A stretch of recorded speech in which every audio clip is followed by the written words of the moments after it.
మార్కెట్లో చూసినట్టయితే కంటిన్యూగా నష్టాలు అయితే కొనసాగుతుండడం అయితే అబ్జర్వ్ చేయడం జరుగుతుంది.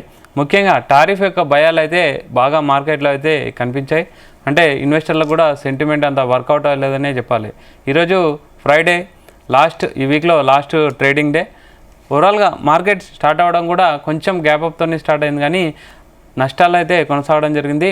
మార్కెట్ కూడా చాలా వీక్గా, కన్సాలిడేషన్ కాకుండా కొంచెం వీక్గా అయితే కనిపించడం అయితే మనం అబ్జర్వ్ చేసినాం. ఓవరాల్గా మార్కెట్ స్టార్టింగ్ అండ్ ఎండింగ్ కూడా నష్టాలను ముగియడం జరిగింది. ముఖ్యంగా సెన్సెక్స్ అయితే 80,000 మార్కును అయితే డౌన్లో క్లోజ్ అవ్వడం జరిగింది. 270 పాయింట్లు మైనస్లో ట్రేడ్ అయిపోయి 79,809 దగ్గర క్లోజ్ అవ్వడం జరిగింది. నిఫ్టీ చూసుకుంటే 25,000 మార్కును అయితే దిగువగా క్లోజ్ అవ్వడం జరిగింది. 24,426 దగ్గర క్లోజ్ అవ్వడం జరిగింది. బ్యాంక్ నిఫ్టీ చూసుకుంటే 164 పాయింట్లు మైనస్లోనే క్లోజ్ అవ్వడం జరిగింది. అండ్ మిడ్ అండ్ స్మాల్ క్యాప్లు చూసుకున్న ఇంచుమించు 0.6% అండ్ 0.3% అయితే నష్టాల్లోనే క్లోజ్ అవ్వడం జరిగింది. ముఖ్యంగా ఈరోజు మాట్లాడుకోవాలంటే all time high rupee compare to dollar, rupee value వచ్చేసి 88 దగ్గర అయితే ట్రేడ్ అవ్వడం జరిగింది. ఇది ఆల్ టైమ్ హై రీచ్ అని చెప్పొచ్చు. ముఖ్యంగా ఈ ఇయర్లో రూపాయి వాల్యూ అయితే ఆల్రెడీ 3% అయితే పడిపోవడం జరిగింది. అండ్ ఓవరాల్గా మార్కెట్ అయితే ఈరోజు అన్ని సెక్టార్లు కూడా నెగిటివ్లోనే ట్రేడ్ అవ్వడం జరిగింది. ముఖ్యంగా మార్కెట్ నెగిటివ్ వెళ్ళడానికి మెయిన్ కారణం అయితే టారిఫ్లు అండ్ ఫెడ్ రేట్ల ఇంట్రెస్ట్ అయితే పెంచడం, అదొక కారణం. ఓవరాల్గా మార్కెట్ తర్వాత ఎలా ఉండబోతుంది మనతో మాట్లాడడానికి స్టాక్ మార్కెట్ అనలిస్ట్ శ్రీరామచంద్రమూర్తి గారు ఉన్నారు. Sir, good evening sir. Good evening అండి. సార్, ఈరోజు మార్కెట్ చూసుకుంటే అయితే మొత్తం నష్టాల్లోనే, అంటే లాస్ట్ 4-5 సీజన్ నుంచి అయితే నష్టాలు కొనసాగుతుండడం జరిగింది. ఈరోజు నిఫ్టీ చూసుకుంటే ఇంచుమించు ఈ వీక్లో 1.7% అయితే పడిపోవడం జరిగింది. 2 మంత్స్లో అయితే 5% పడిపోవడం జరిగింది. మిడ్ అండ్ స్మాల్ క్యాప్ చూసుకుంటే ఈ వీక్లో 3% పడిపోవడం జరిగింది. ఓవరాల్గా ఈ వీక్ రివ్యూ ఏం చెప్తారు? నెక్స్ట్ వీక్ మార్కెట్ ఎలా ఉండబోతుంది? మీ అబ్జర్వేషన్ ఏంటి సార్? సో ఈ వీక్ రివ్యూ చూసుకుంటే మార్కెట్స్ అన్ని కూడా వరస్ట్గా అయిపోయినాయి.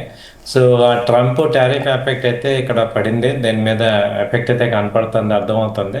సో ఓవరాల్గా మార్కెట్స్ అన్ని కూడా ఇప్పుడు డౌన్ ట్రెండ్ లాగా అయితే కనపడుతున్నాయి. సో ఇమ్మీడియట్గా అయితే సపోర్టు నిఫ్టీ అయితే కనపడుతుంది, కానీ బ్యాంక్ నిఫ్టీ అసలు సపోర్ట్ లేదు. సో అది 53,000 కూడా 54,000 కూడా బ్రేక్ డౌన్ అయిపోయింది. సో అలాగే నిఫ్టీ కూడా తీసుకుంటే ఇప్పుడు రోల్ ఓవర్ ఎక్స్పైరీ కాబట్టి ఇది వచ్చింది. సో కాబట్టి మార్కెట్స్ అయితే వీక్గానే ఉన్నాయి సార్ ఇక్కడ. ఓకే, అంటే ఇప్పుడు మనకు నిఫ్టీకి సంబంధించి సపోర్ట్ అండ్ రెసిస్టెన్స్ ఏ విధంగా ఉంటాయి సార్? ఈ నిఫ్టీ సంబంధించిన సపోర్ట్స్ అయితే మనకి ప్రెసెంట్ ఈ స్పాట్ పాయింట్లో చూస్తే నిఫ్టీ స్పాట్ ప్రెసెంట్ ఇక్కడ 24,400కి వచ్చేసింది కాబట్టి 24,200 సపోర్ట్ మేజర్. 200 దగ్గర మేజర్ సపోర్ట్ ఉంది. లాస్ట్ టైం కూడా ఆ రేంజ్లోనే ఆగింది. అలాగే బ్యాంక్ నిఫ్టీ చూసుకుంటే సపోర్ట్ వచ్చి ఆల్మోస్ట్ ఇది 54 కట్ అయిపోయింది స్పాట్. ఇప్పుడు 53,000, ఇది కూడా అంతే, 53,400 నుంచి 53,000 మేజర్ సపోర్ట్స్ కనబడుతుంది. సార్, ఇప్పుడు చూసుకుంటే అంటే రూపాయి పతనం అయితే ఆల్ టైమ్ హైకి అయితే రీచ్ అవ్వడం జరిగింది. ప్రజెంట్ ఉన్న పొజిషన్లో అంటే ఇంచుమించు ఈ ఇయర్ ఇప్పటికే 3% అయితే రూపాయి వాల్యూ అయితే పడిపోవడం జరిగింది.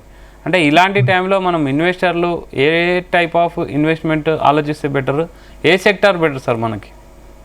ప్రెసెంట్ అన్ని సెక్టర్లు కూడా అంత పెద్ద పాజిటివ్గా లేవండి. సో అక్కడ మేజర్గా ఫండమెంటల్గా మనకి ఈ ఎక్స్పోర్ట్స్ ఎఫెక్ట్ ఉంది. దాంతో ఆల్ కంపెనీస్కి యాన్సిలరీ ఎఫెక్ట్స్ జరుగుతుంది. కాబట్టి డాలర్ బేస్ కంపెనీలు ఉన్నాయి అంటే అవి పెరిగే అవకాశం ఉంటుంది కదా సార్? అంటే రూపాయి పతనమైంది కాబట్టి. అంటే పతనమైనంత మాత్రం ఇవి అంతకు ముందు ఆ రేషియో వర్కౌట్ అయింది. కానీ ఇప్పుడు ఏమవుతుందంటే ఫండమెంటల్గా అక్కడ ఒక సైడ్ ఇండియన్ ఎక్స్పోర్ట్స్ అన్ని కూడా ఆగిపోతున్నాయి కాబట్టి దాని ఇంపాక్ట్ డొమెస్టిక్ లో కూడా ఎఫెక్ట్ అవుతుంది. అంటే ఇది మామూలుగా నార్మల్ కోర్సులో రూపీ వీక్ అవ్వాల, ఫండమెంటల్ గానే అక్కడ ప్రాబ్లం వచ్చి వీక్ అయింది. ఆ ఇంపాక్ట్ మొత్తం ఇండియాకి ఉంది ఇప్పుడు ప్రెసెంట్. ఇండియా ఫార్మా, ఇప్పుడు ఇండియా సెక్టర్స్ అన్ని కూడా ఆ $4.8 బిలియన్ ఎక్స్పోర్ట్స్ని వేరే చోట అడ్జస్ట్ చేసుకుంటే కానీ ఇది ప్రాబ్లం సాల్వ్ అవ్వదు. న్యూ మార్కెట్స్ ఓపెన్ అవ్వాలి. ఎందుకంటే ఆ ఎఫెక్ట్ ఇక్కడ ఇండియా మీద ఉంటుంది, అది జీడిపి మీద 1% ఉంటుంది అంటున్నారు. కాబట్టి మార్కెట్స్ అయితే ఇమ్మీడియట్గా అంత పెద్ద పెరిగేవి ఏమి లేవు. ప్రజెంట్ ట్రంప్ కానీ ఇండియా మినిస్టర్స్ కానీ మాట్లాడేది ఒక సొల్యూషన్ తెస్తే కానీ అక్కడ మళ్ళీ మార్కెట్ పాజిటివ్ అయ్యే ఛాన్స్ లేదు. కాబట్టి దాని యొక్క ఇంపాక్ట్ ఉంది. అలాగే ఎఫ్ఐఎస్ కూడా పెద్ద ఎత్తున సెల్లింగ్ చేస్తున్నారు. నెక్స్ట్ అదే అడగబోతున్నా సార్. ఎఫ్ఐఎల్ చూసుకుంటే లాస్ట్ 1 వీక్ నుంచి అయితే బాగా నెట్ సెల్లర్లో బాగా సెల్లింగ్లో ఉంది. అంటే వాళ్ళకి అర్థం అయింది విషయం ఏంటనేది, కాబట్టి వాళ్ళు ఏంటంటే ఫండ్స్ ని బ్యాక్ తీసుకుంటున్నారు. కాబట్టి ఇప్పుడు ఎఫ్ఐఎస్ వాటా కూడా తగ్గింది కాబట్టి ఆ వారం మార్కెట్స్ డెఫినెట్ గా అడ్జస్ట్మెంట్ అవుతున్నాయి. సో ఇమ్మీడియట్గా మొన్న 28, 26 వరకు ఏమని చెప్పారు, ఇండియన్ గవర్నమెంట్ ఏం ప్రాబ్లం లేదు, ఈ ఇష్యూని హ్యాండిల్ చేస్తున్నారు, బాగానే ఉంది, ఏం పర్వాలేదు అని చెప్పారు. బట్ మార్కెట్స్ 27 నుంచి చూసుకుంటే మార్కెట్స్ ఫాలో అవుతున్నాయి అంటేనే అక్కడ ఫండమెంటల్గా ప్రాబ్లం జరుగుతుందని. కాబట్టి మనం కొంచెం ఓపెన్ మైండ్తో ఉంటే నెక్స్ట్ దీని మీద ఒక క్లారిటీ వచ్చే వరకు కూడా మార్కెట్స్లో డౌన్ సైడే కనబడుతుంది. కాబట్టి ఇన్వెస్టర్స్ కానీ లేకపోతే ట్రేడర్స్ కానీ చెప్పేది ఏంటంటే తక్కువ అమౌంట్స్ ఇన్వెస్ట్ చేసుకోండి, ఇమ్మీడియట్గా ఏం పరిగెత్తేది అంటే మెయిన్ అదే సార్. ఇప్పుడు ప్రజెంట్ మనకు ఇన్వెస్టర్లు కానీ, షార్ట్ టర్మ్ ఇన్వెస్టర్ కానీ, లాంగ్ టర్మ్ ఇన్వెస్టర్ కానీ, ట్రేడర్స్ కానీ ఎలాంటి స్ట్రాటజీ మెయింటైన్ చేయాలి? ఇప్పుడు ఇన్వెస్టర్స్కి చెప్పేది ఏంటంటే ఇమ్మీడియట్గా పెద్దగా మార్కెట్ తగ్గింది కదా అని బై అండ్ డిప్ లాగా చేయాల్సిన అవసరం లేదు. ఆ మ్యాగ్నెట్యూడ్ ఏంటనేది తెలుసుకున్న తర్వాత ఎంటర్ అవటం బెటర్. కాబట్టి కొంత అమౌంట్ ఇన్వెస్ట్ చేసుకోండి, ఒక 20%, 30% అలా ఇన్వెస్ట్ చేసుకుంటూ రావచ్చు. తర్వాత షార్ట్ టర్మ్ ఇన్వెస్టర్స్కి ఏంటంటే చెప్పేది, ఇప్పుడు షార్ట్ టర్మ్ ఫండమెంటల్గా టాప్ 200 కంపెనీస్లోనే మీరు ట్రేడ్ చేయండి, ఇన్వెస్ట్మెంట్, షార్ట్ టర్మ్ ఇన్వెస్ట్మెంట్. అలాగే ట్రేడర్స్కి చెప్పేది ఏంటంటే క్వాంటిటీ బాగా తగ్గించుకొని ట్రేడ్ చేసుకోండి. సో ఇప్పుడు ఒక 4-5 రోజులు ట్రేడర్స్కి అయితే ఒక 4-5 రోజులు అవాయిడ్ చేయమని చెప్తున్నాం. అవునా సార్? అంటే వాలటాలిటీ ఎక్కువ ఉన్నందుగా ఉంది, డౌన్ సైడ్ ఉంది. ఇప్పుడు ఏమైందంటే ఇప్పుడు ఆల్రెడీ డౌన్ సైడ్ అయిపోయింది కాబట్టి షార్ట్ సెల్లింగ్కి వెళ్ళాము, అలాంటి భయం కూడా లేదు. ఓకే. కాబట్టి ఈ యొక్క మూమెంట్లు ఏమవుతారంటే నలిగిపోతాం. కాబట్టి క్లారిటీ, ట్రెండ్ టెక్నికల్గా క్లారిటీ వచ్చే వరకు వెయిట్ చేయటం బెటర్. సార్ ఇప్పుడు ఆగస్ట్ అయితే మ్యాక్సిమం ట్రేడ్ అయిపోయింది. నెక్స్ట్ మండే రోజు 1 నుంచి సెప్టెంబర్ స్క్రిప్ట్లు అయితే స్టార్ట్ అయిపోతాయి. నెక్స్ట్ ఓవరాల్ ఆగస్ట్ గురించి ఏం చెప్తారు సార్? నెక్స్ట్ సెప్టెంబర్ ఎలా ఉండొచ్చు మీ అంచనా ప్రకారం? సెప్టెంబర్ కూడా యాక్చువల్గా అయితే ఈ ఆగస్ట్, సెప్టెంబర్ అంతా కూడా పాజిటివ్ డేస్ సార్. యాక్చువల్లీ అంటే ఏప్రిల్, మే నుంచి మంచి పాజిటివ్ అనమాట. ఎవ్రీ ఇయర్ కూడా మే నుంచి సెప్టెంబర్, అక్టోబర్ వరకు పాజిటివ్ మార్కెట్కి. ఓకే. ఈ అన్ఎక్స్పెక్టెడ్ ట్రంప్ ఎఫెక్ట్ వల్ల ఏమైందంటే ఇది డౌన్ అయింది. సో ఇప్పుడు వీళ్ళు చెప్పేది ఏంటి, ఈ టారిఫ్ 25% అడిషనల్ టారిఫ్ యుక్రెయిన్తో వీళ్ళు మీటింగ్ వస్తే కానీ, ఆ రష్యా యుద్ధం అయితే కానీ దాని మీద ఒక క్లారిటీ వచ్చే వరకు ఇదైతే కన్ఫర్మ్ అని చెప్తున్నారు. ఓకే. ఈ టారిఫ్స్ ఎఫెక్ట్స్ ఇండియా ప్రెసెంట్ అయితే ఎఫెక్ట్ ఉంది కాబట్టి ఆ ఎఫెక్ట్ తగ్గట్టుగా మార్కెట్ డిస్కౌంట్ అవుతుంది. సో ఇది ఎలా తట్టుకుంటుంది, నెక్స్ట్ ఏ గ్రావిటీ ఉందనేది మనకు తెలుస్తుంది.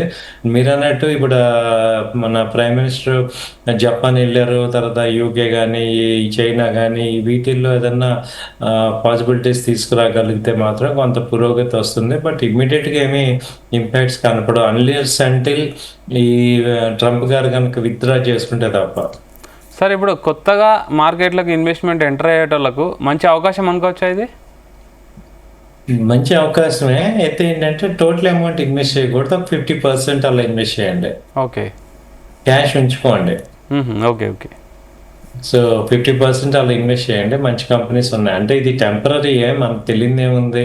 మార్కెట్స్ ఎన్నో ఆటుపోట్లు తట్టుకున్నా చివరికి అప్ ట్రెండ్ అవుతాయి. సో నెక్స్ట్ మన ఇండియాని చూస్తే, మీరు అన్నట్టు బ్రాడ్ యాంగిల్లో చూస్తే మనకి ఇప్పుడు 5 ట్రిలియన్ ఎకానమీ వల్ల నెక్స్ట్ 2030 కల్లా 10 ట్రిలియన్ అవుతుంది. కాబట్టి ఇండియాలో 4th లార్జెస్ట్ ఎకానమీ కాబట్టి ఈ మాత్రం అప్ అండ్ డౌన్స్ కామన్గానే ఉంటాయి, అందరు ఒత్తిళ్ళు కామన్గానే ఉంటాయి. బట్ ఇవన్నీ ముందుకెళ్ళే కెపాసిటీ ఉంది. ఇప్పుడు 2027లో బుల్లెట్ ట్రైన్స్ వస్తాయి కాబట్టి ఇంకా అసలు ఎకానమీ నెక్స్ట్ లెవెల్కి వెళ్తుంది. కాబట్టి ఇది ప్రెసెంట్ అయితే టెంపరీ ఎఫెక్ట్ తప్ప it is not a permanent effect. Sir ఫైనల్గా చెప్పండి, మండే రోజు మార్కెట్ ఎలా ఉండొచ్చు? మండే డౌనే ఉండొచ్చు సార్. ఆఫ్టర్నూన్ నుంచి రికవర్ అవ్వచ్చు, గ్యాప్ డౌన్ ఛాన్స్ ఉంది. ఆఫ్టర్నూన్ నుంచి రికవర్ అవుతుంది. Okay. Thank you sir. Thank you very much. Thank you అండి. సో ఇది ఇవాల్టి stock market updates. Keep watching Zee Telugu news.